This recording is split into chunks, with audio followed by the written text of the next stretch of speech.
विपिन जी, कहा जा रहा है धर्म युद्ध, लेकिन बीते दिनों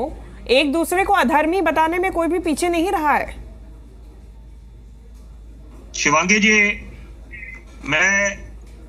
कालका माँ सबकी आराध्य हैं और यहाँ पर देखिए कालका जी मंदिर के साथ मैं जुड़ा रहा हूँ काफी वर्षों से।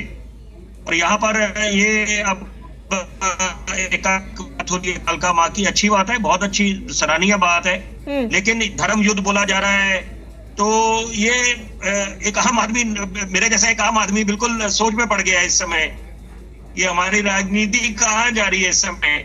अच्छी बात है, क्योंकि देखिए मैं इस बात में विश्वास रखता हूँ, पूर्ण विश्वास रखता हूँ कि धर्म, आस्था और विकास दोनों चीजों की अपनी अहमियत है और ये बरकरार रहेगी। भले ही हम 22वीं सदी में प्रवेश करें या 23वीं सदी में, ये दोनों बातें तय हैं और यहाँ पर इसमें किसी तरह की कोई गुंजाइश नहीं बचती। दूसरी बात है कि यहाँ पर कई महत्वपूर्ण बातें मैं बोलूंगा कि एक तो संदीप दीक्षित जी के बारे में, क्योंकि नई दिल्ली सीट की बात हो रही है, कालका जी की बात हो रही है, साथ साथ जंगपुरा की बात हो रही है। देखिए जहां तक नई दिल्ली की बात है सीट की, तो अगर मान के चले कि यहाँ पर अरविंद केजरीवाल जी की हार हो जाती है और वो अपनी सीट नहीं बचा पाते, तो मुझे लगता है कि सबसे ज्यादा जो एक उसको मैं खुशी नहीं बोलूंगा लेकिन राहत महसूस करेंगे संदीप दीक्षित, क्योंकि उनकी माता जी पे गंभीर आरोप लगे थे भ्रष्टाचार के, आम आदमी पार्टी ने लगाए थे। तो यहाँ पर मुझे लगता है कि जैसे अंग्रेजी में कहते हैं the wheel will come the full circle, और वही बातें हैं कि इन चुनावों में क्या क्या देखने को मिला दिल्ली वासियों को। यमुना जहरीली हो गई, यहाँ पर आप एयर क्वालिटी इंडेक्स को बोले कि टॉक्सिक हो गया है, बात समझ आती है। जब पराली जलती थी या स्मोक की बातें होती थी वो बात समझ में आती है, लेकिन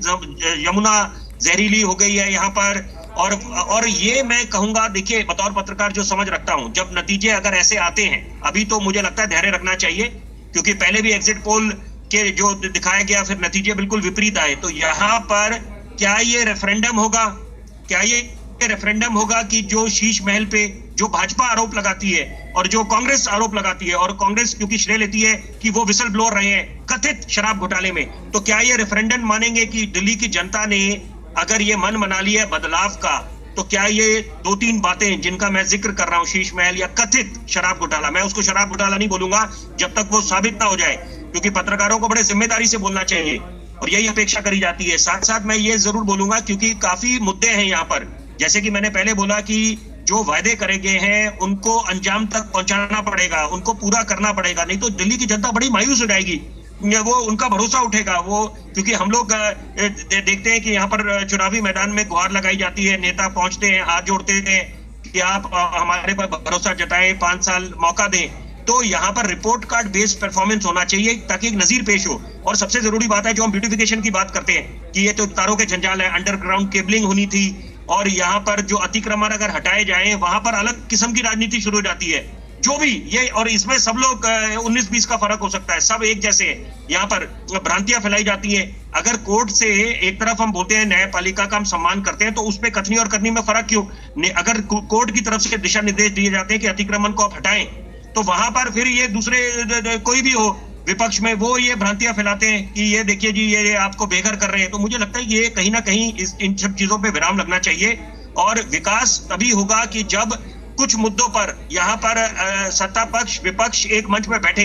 कि ताकि सही मायने में एक जनता को भी संदेश जाए और एक नजीर पेश हो कि हम दिल्ली को वाकई में